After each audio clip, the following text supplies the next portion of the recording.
Hello dear student, welcome back. इस video में आपको पढ़ाने वाला हूं उत्तर वैदिक काल के बारे में। इससे पहले मैंने आपको पढ़ाया था ऋग वैदिक काल के बारे में। अगर आपने वीडियो नहीं देखा है तो इस वीडियो के अंत में वो वीडियो मिल जाएगा आपको, या फिर डिस्क्रिप्शन बॉक्स में चले जाइए, वहां पर लिंक दी गई है। तो पहले आप उस वीडियो को देखिए, क्योंकि जो शुरुआती जानकारी है वो आपको उसी वीडियो में मिलेगी। यहाँ तो मैं केवल आपको उत्तर वैदिक काल के बारे में जानकारी देने वाला हूँ। तो इस वीडियो में मैं बहुत ही महत्वपूर्ण प्रश्नों की चर्चा करने वाला हूं, जो प्रश्न अक्सर प्रतियोगी परीक्षाओं में पूछे जाते हैं। तो चलिए इस वीडियो की शुरुआत करते हैं और पढ़ते हैं उत्तर वैदिक काल के बारे में। यह है सूचना, तो आप इसे जरूर पढ़ें। वीडियो की शुरुआत यहां से करेंगे। उत्तर वैदिक काल। ऋग्वैदिक काल के बाद उत्तर वैदिक काल का प्रारंभ हो जाता है और उत्तर वैदिक काल का समय 1000 ईसा पूर्व से 600 ईसा पूर्व के मध्य माना जाता है, परंतु यह समय प्रमाणित नहीं है। उत्तर वैदिक काल की महत्वपूर्ण साहित्य सामवेद, यजुर्वेद, अथर्ववेद, ब्राह्मण, उपनिषद, पुराण आदि हैं। तो देखिए यहाँ पे आपको क्या याद रखना है। आपको केवल इतना याद रखना है कि जो उत्तर वैदिक काल की जो जानकारी है वो किस में मिलती है? सामवेद में मिलती है, यजुर्वेद में मिलती है, अथर्ववेद में मिलती है, ब्राह्मण ग्रंथों में मिलती है, उपनिषदों में मिलती है और पुराणों में मिलती है। और इसका जो समय इतिहासकारों ने निर्धारित किया है वो है 1000 ईसा पूर्व से लेकर 600 ईसा पूर्व के मध्य का। तो बस आपको यहां पे इतना ही याद रखना है। राजनीतिक दशा के बारे में बात करें तो यहां पर ऋग्वैदिक काल की अपेक्षा उत्तर वैदिक काल में विशेष परिवर्तन हुए। इस काल में बड़े बड़े नगरों, राज्यों एवं साम्राज्यों की स्थापना हुई। इसमें सबसे प्रमुख कुरु, पांचाल, कौशल, काशी, विधेय, मगध, गांधार आदि के नाम उल्लेखनीय हैं। और इसी काल में साम्राज्यवाद की भावना का उदय हुआ। तो चलिए इसे थोड़ा समझ लेते हैं। देखो यहाँ पे कुरु कुरु के जो आधुनिक जो स्थान है वो कहाँ है, कौन से मतलब एरिया में है, तो उसको समझ लेते हैं। देखो दिल्ली और मेरठ का जो एरिया है वो कुरु के अंतर्गत आता था उस समय। पांचाल उस समय बरेली, बदायूं और फर्रुखाबाद का जो आज का एरिया है वो उस समय इसी के अंतर्गत आता था। तो कौशल की बात करें तो आधुनिक जो अवध है ना, उसका एरिया आता है इसके अंतर्गत, मतलब कौशल राज्य के अंतर्गत आता था। काशी, काशी का तो सबको पता है, वाराणसी। विधेय, विधेय यानी कि उत्तरी बिहार का जो आधुनिक एरिया है वो विधेय के अंतर्गत आता था। मगध, मगध तो भाई बहुत बहुत फेमस है और मुख्य मगध को ही माना जाता था। मगध आधुनिक कहें तो पटना, गया और शाहाबाद का जो एरिया है वो इसी के अंतर्गत आता था, मगध के अंतर्गत। और यहाँ पर गांधार की बात करें तो गांधार देखिए भारत में नहीं, अब वो पाकिस्तान में है, जैसे कि पेशावर, रावलपिंडी के क्षेत्र, तो वो गांधार के अंतर्गत आता था। तो इसीलिए ये तो पाकिस्तान में चला गया, बाद बाकी ये सभी भारत में ही है। और साम्राज्यवाद की भावना का जो उदय है वो उत्तर वैदिक काल में ही हुआ था।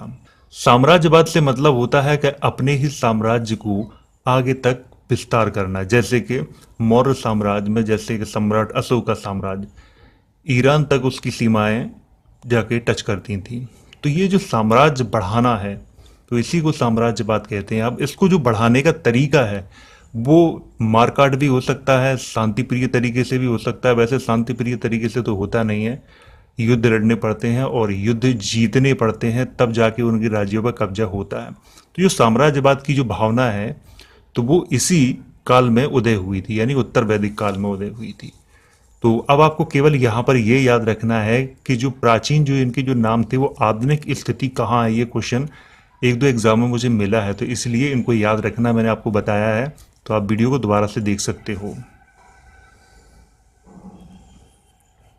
राजा की स्थिति क्या हुआ करती थी उत्तर वैदिक काल में, वो देख लेते हैं।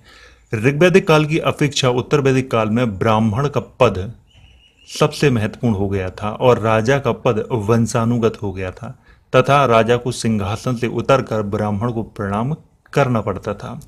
उत्तर वैदिक काल में सभा एवं समिति की शक्तियां बहुत कम हो गई थी तथा नाम मात्र की संस्था रह गई थी।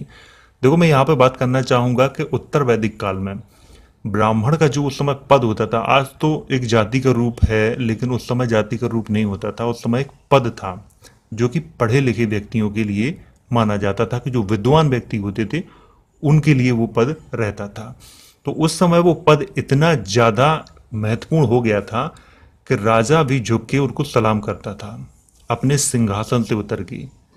तो यहाँ पे यही लिखा हुआ है। और जो सभा और समिति जो थी, जो दो संस्थाएं, इनकी जो शक्तियां थी वो इस काल में कम हो गई थी। इतना इनका महत्व नहीं रह गया था जितना ऋग्वैदिक काल में इनका महत्व था।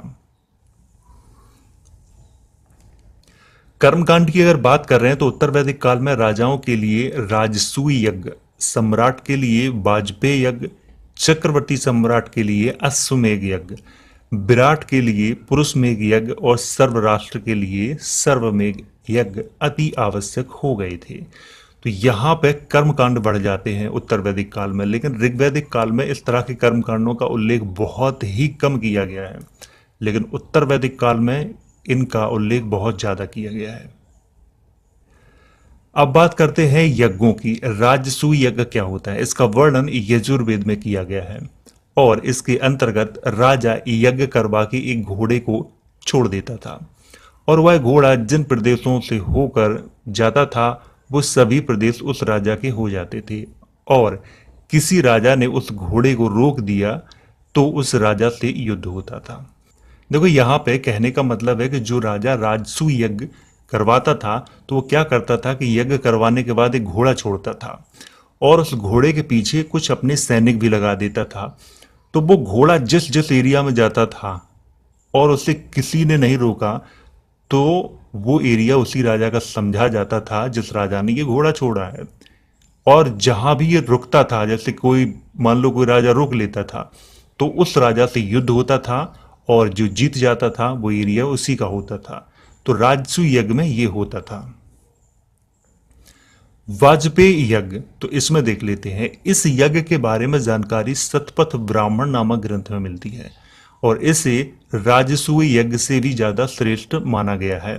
इसके अंतर्गत रथों की दौड़ होती थी, यानी कि जो दौड़ प्रतियोगिता होती थी रथों के माध्यम से, वो वाजपेय यज्ञ के अंतर्गत आती थी और इसे राजसूय यज्ञ से भी ज्यादा श्रेष्ठ माना गया है। किसमें? शतपथ ब्राह्मण नामक ग्रंथ है उसमें माना गया है।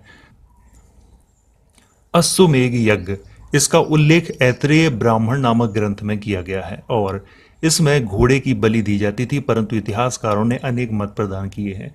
इसको थोड़ा समझ लेते हैं। जैसे कि अश्वमेध यज्ञ, देखिए अश्वमेध यज्ञ का सीधा सा मतलब यही है कि इस यज्ञ में घोड़ों की बलि दी जाती थी बड़ी संख्या में। ये बात बिल्कुल सही है, लेकिन इतिहासकारों ने कुछ अपनी अपनी परिभाषाएं भी चलाई हैं, लेकिन वो परिभाषाएं काफ़ी तरह की आपको मिल जाएंगी, किताबों में मिल जाएंगी, इंटरनेट पर तो फिर अंबार लगा हुआ है। लेकिन मैं यहाँ पर ऐत्रेय ब्राह्मण नामक ग्रंथ से बता रहा हूँ आपको कि यहाँ पर घोड़ों की बलि दी जाती थी इस यज्ञ में। पुरुषमेध यज्ञ, इसमें क्या होता था कि मनुष्य की बलि दी जाती थी, ये भी आपको याद रखना है। पुरुषमेध यज्ञ, अश्वमेध, वाजपेय और राजसूय यज्ञ। इसके बाद आता है सर्वमेध यज्ञ। सर्वमेध, इसमें क्या होता था कि सभी यज्ञों का आयोजन किया जाता था। सभी यज्ञों का मतलब राजसूय, वाजपेय और अश्वमेध, पुरुषमेध, सभी यज्ञों का आयोजन किया जाता था इसमें। तो ये तो थे यज्ञों के बारे में एक बेसिक जानकारी जो आपको थोड़ी थोड़ी याद जरूर होनी चाहिए। अब करते हैं राज कर्मचारियों की बात। तो यहाँ पर उत्तर वैदिक काल में राज कर्मचारियों का क्या हाल होता है वो देख लेते हैं। उत्तर वैदिक काल में राज कर्मचारियों का महत्व बहुत बढ़ गया था और इनकी संख्या 12 तक पहुंच गई थी। पहला पुरोहित, दूसरा राजा, तीसरा पटरानी, चौथा प्रिय रानी, पांचवा निराकृत पत्नी, छठवां सूत, सातवां सेनानी, आठवां ग्रामीण, नौवां द्वारिक, 10वां कोषाध्यक्ष, 11वां कर अध्यक्ष, 12वां राज कर संचित करने वाला। उत्तर वैदिक काल में इन सभी को रत्नी कहा जाता था। तो देखो आपको यहाँ पे याद क्या रखना है कि राज कर्मचारियों का महत्व उत्तर वैदिक काल में बहुत बढ़ गया था, लेकिन ऋग्वैदिक काल में इतना इनका महत्व नहीं था। इनकी संख्या 12 तक पहुंच गई थी। तो 12 सबसे जो आपको याद रखना है वो याद रखना है पुरोहित को। पुरोहित राजा से भी बड़ा अधिकारी होता था उस समय, यानी कि जो पुरोहित को बहुत उच्च लेवल का दर्जा दिया जाता था कि राजा भी उस समय उसे झुक के प्रणाम करता था अपने सिंहासन से उतर के। तो पुरोहित का पद सबसे महत्वपूर्ण था उस समय। पुरोहित के बाद वहां पर फिर होता था राजा का पद, फिर पटरानी, प्रियरानी और 3 यहाँ पर पत्नियां होती थी राजा की। 3 तो मतलब ये मुख्य हैं, इसके अलावा कई और भी होती थी। तो यहाँ पर ये मैंने लिखे हुए हैं 12, तो इनको भी याद रखना है। और इन सभी को क्या कहा जाता था? रत्नी कहा जाता था उत्तर वैदिक काल में, तो इसको भी याद रखें अच्छे से। सामाजिक दशा की अगर बात करें तो उत्तर वैदिक काल में आर्यों की सामाजिक दशा में बहुत बड़ा परिवर्तन हो गया था, और इस काल में स्त्रियों की दशा बहुत दयनीय हो गई थी। उन्हें केवल भोग विलास की वस्तु समझा जाने लगा था। उत्तर वैदिक काल में सती प्रथा का प्रचलन भी प्रारंभ हो गया था, जिसमें किसी महिला के पति की अगर मृत्यु हो जाए तो उस महिला को पति की चिता में जिंदा जला दिया जाता था। तो देखो यहाँ पर सामाजिक दशा की मैं बात कर रहा हूँ, तो यहाँ पे स्त्रियों की जो दशा है वो उत्तर वैदिक काल में बहुत ज़्यादा खराब हो गई थी। ऋग्वैदिक काल में इतनी नहीं थी, लेकिन उत्तर वैदिक काल आते आते उनकी दशा बहुत ज़्यादा खराब हो गई थी। केवल उन्हें भोग विलास की वस्तु ही समझा जाता था। और सती प्रथा, जो कि अभी आज़ाद हो गया हमारा देश, तब तक तो चली है, लेकिन देश आज़ाद होने के बाद ऐसी कम थोड़े केस मिले हैं, लेकिन कुछ केसेस मिले हैं। 1972 में भी काफ़ी मिले हुए हैं। तो इसीलिए सती प्रथा भी बहुत उस समय जो प्रचलन में थी, यानी कि शुरुआत हुई थी उत्तर वैदिक काल से ही हुई थी सती प्रथा की। और मैं आपको यहाँ पर बता दूं, सती प्रथा के बारे में मैंने आपको बहुत अपनी वीडियो में बताया है, 5-6 वीडियो में आपको बता चुका हूँ उसके बारे में, तो यहाँ पर मैंने लिख भी दिया है। तो आपको याद रखना है कि सती प्रथा की जो शुरुआत हुई थी वो उत्तर वैदिक काल से हुई थी, ना कि ऋग्वैदिक काल से हुई थी। उत्तर वैदिक काल में ब्राह्मणों को पुरोहित, राजमंत्री, शिक्षक, आचार्य, ऋषि तथा उपदेशक जैसे पदों पर आसीन किया जाना अनिवार्य कर दिया गया था, और इन सभी पदों पर केवल ब्राह्मण ही बैठ सकता था। उत्तर वैदिक काल में वर्ण व्यवस्था कर्म के आधार पर नहीं बल्कि जन्म के आधार पर हो गई थी। तो देखो मैं आपको बता दूं कि उत्तर वैदिक काल में जो ब्राह्मण होता था उसको बहुत ज़्यादा यानी कि महत्व दिया जाता था। पुरोहित का पद रिजर्व था उसके लिए, राजमंत्री का पद रिजर्व, और शिक्षक का, आचार्य का, ऋषि का, उपदेशक जैसे पदों को रिजर्व कर दिया गया था कि केवल इन पर ब्राह्मण ही बैठ सकता है, क्योंकि और तो कोई इतना विद्वान होता नहीं था। तो इसीलिए ये इन पदों को रिजर्व कर दिया गया था ब्राह्मणों के लिए। और यहाँ पर जो वर्ण व्यवस्था थी वो कर्म के आधार पर न होके जन्म के आधार पर हो गई थी उत्तर वैदिक काल में, परंतु ऋग्वैदिक काल में यहाँ पर जन्म के आधार पर नहीं थी बल्कि वहाँ पर कर्म के आधार पर थी। तो आपको ये भी याद रखना होगा। उत्तर वैदिक काल में मनुष्य के जीवन को 4 भागों में विभक्त कर दिया गया था। प्रथम 25 वर्ष ब्रह्मचर्य, 25 से 50 वर्ष गृहस्थ जीवन, 50 से 75 वर्ष वानप्रस्थ, और अंतिम जीवन आश्रम के अंतर्गत आता था। और उत्तर वैदिक काल में ही गोत्र प्रथा का प्रचलन शुरू हुआ था। देखिए यहाँ पे कहने का मतलब है कि कोई बच्चे ने जन्म लिया, जन्म लेने से 25 वर्ष की आयु तक उसे ब्रह्मचर्य का पालन करना पड़ता था, और 25 से 50 वर्ष की जो उम्र होती थी इसमें उसे गृहस्थ जीवन जीना पड़ता था, और 50 से 75 वर्ष की उम्र का जो समय है ना उसमें वानप्रस्थ यानी कि वनों में जाके उसको रहना पड़ता था। और अंतिम जो जीवन है वो जीवन यानी कि 75 वर्ष से ऊपर का जो जीवन है वो उसे आश्रम के अंतर्गत और उसे रहना पड़ता था आश्रम में। और गोत्र प्रथा का प्रचलन शुरू हुआ था उत्तर वैदिक काल से ही। और ये जो जीवन है ना यहाँ 4 भागों में, ये महिलाओं के लिए नहीं था, ये केवल और केवल पुरुषों के लिए था। इसको केवल पुरुष ही करती थी, महिलाएं नहीं करती थी इसको। महिलाओं की स्थिति तो बहुत ज़्यादा खराब हो गई थी इस काल में, उत्तर वैदिक काल में। गोत्र प्रथा, ये गोत्र प्रथा क्या होती है? देखिए आपकी अगर शादी हुई हो, आज भी ये गोत्र प्रथा बहुत ज़्यादा प्रचलन में है।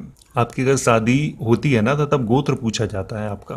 जैसे आप तिवारी लिखते हैं, चौहान लिखते हैं, गुप्ता लिखते हैं, या आप इस तरह के लिखते हैं, तो ये जो गोत्र प्रथा है ना आज भी चलती है, बड़े पैमाने पर आज भी चल रही है। तो इसका जो प्रचलन है वो उत्तर वैदिक काल से ही शुरू हुआ था।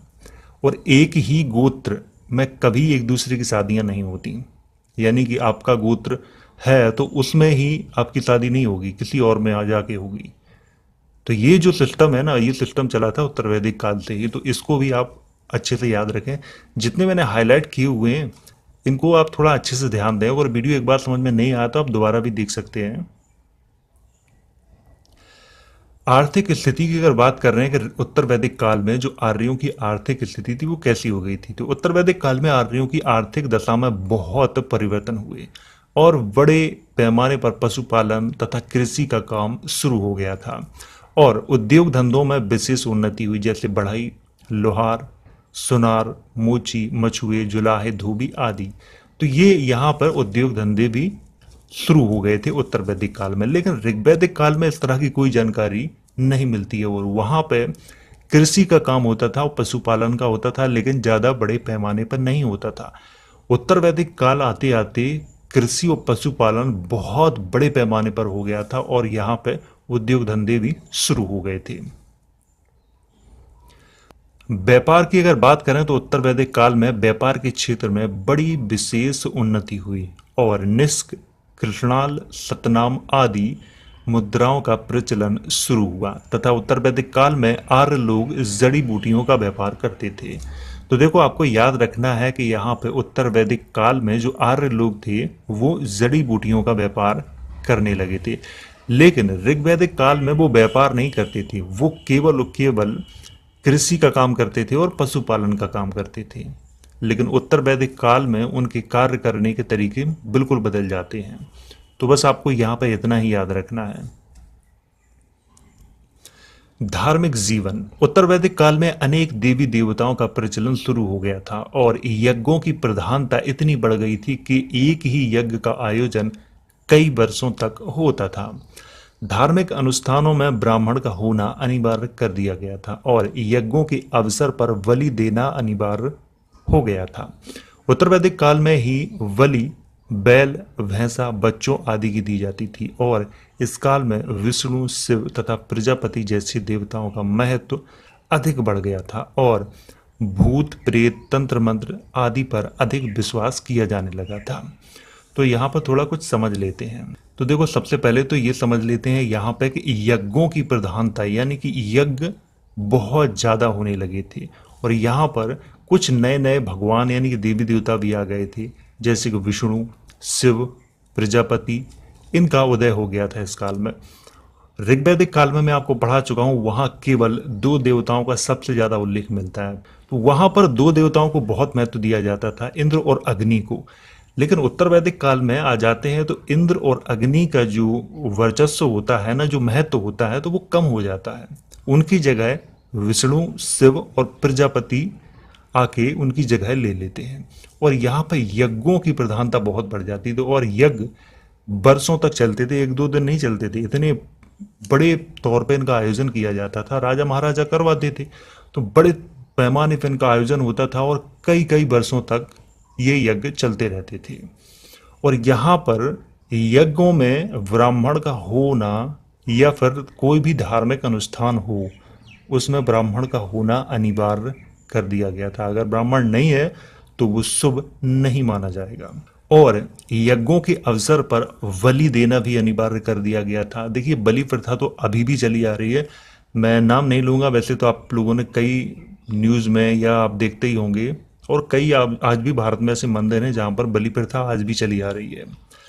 तो वहां पर बलि किसकी दी जाती थी? बैल की, भैंसा की और बच्चों की।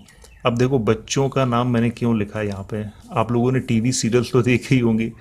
तो वो कहते हैं ना कि वो चुड़ैल को, भूत को, प्रेत को खुश करने के लिए बच्चों की बलि दी जाती। तो ये जो सिस्टम है ना, उसी समय ये लागू हुआ था, मतलब चालू हुआ था उसी समय उत्तर वैदिक काल में ही। तो ये भी बहुत ज़्यादा बढ़ गए थे वहाँ पर। और जब मैं आपको अंग्रेज़ों के बारे में पढ़ा रहा था ना, तब तक ये प्रथाएं चली हैं, नरबलि प्रथा और ये सब जितनी भी बलि प्रथाएं, या कि अंग्रेजों के शासन काल में उन्होंने कानून बना बना के इनको खत्म किया है। फिर देश आज़ाद हुआ, फिर तो वैसे ही सब कुछ खत्म हो गया था, अब इतना ज़्यादा। लेकिन कहीं कहीं अभी भी, जैसे अखबार जब हम पढ़ते हैं तो ऐसी खबरें मिल जाती हैं। तो वहाँ पे ये जो सिस्टम है ना, उत्तर वैदिक काल में ये शुरू हुए थे। तंत्र मंत्र, भूत प्रेत, ये आत्मा, जादू टोना, ये सब उत्तर वैदिक काल की देन है। लेकिन ऋग्वैदिक काल में इस तरह का कुछ नहीं था। उस समय एक सभ्य समाज था, लेकिन उत्तर वैदिक काल में धीरे धीरे परिवर्तन हो गए और सभ्य से असभ्य बनने की ओर चले आए। तो यहाँ पर आपको याद क्या रखना है? आपको केवल इतना ही याद रखना है कि उत्तर वैदिक काल में जो धार्मिक जो देवता होते थे उनका महत्व काफी बढ़ गया था, जैसे विष्णु, शिव और प्रजापति। और ऋग्वैदिक काल में आपको याद रखना है, ऋग्वैदिक काल में केवल और केवल इंद्र और अग्नि की पूजा होती थी, बस उनको याद रखना है ऋग्वैदिक काल में। और उत्तर वैदिक काल में आपको विष्णु, शिव और प्रजापति, इनको याद रखना है कि इनका महत्व बहुत बढ़ गया था। और मैं आपको बता दूं कि अगले वीडियो में मैं उत्तर वैदिक काल के प्रश्नों की चर्चा करने वाला हूं। और अगर आपको इस वीडियो की पीडीएफ चाहिए तो लिंक है डिस्क्रिप्शन बॉक्स में, तो आप वहां से जाकर इसकी पीडीएफ को डाउनलोड कर सकते हो, पढ़ सकते हो और या फिर नोट्स बना सकते हो। अगर वीडियो एक बार समझ में नहीं आया तो आप इसे दोबारा तिबारा जितनी बार चाहे उतनी बार देख सकते हो।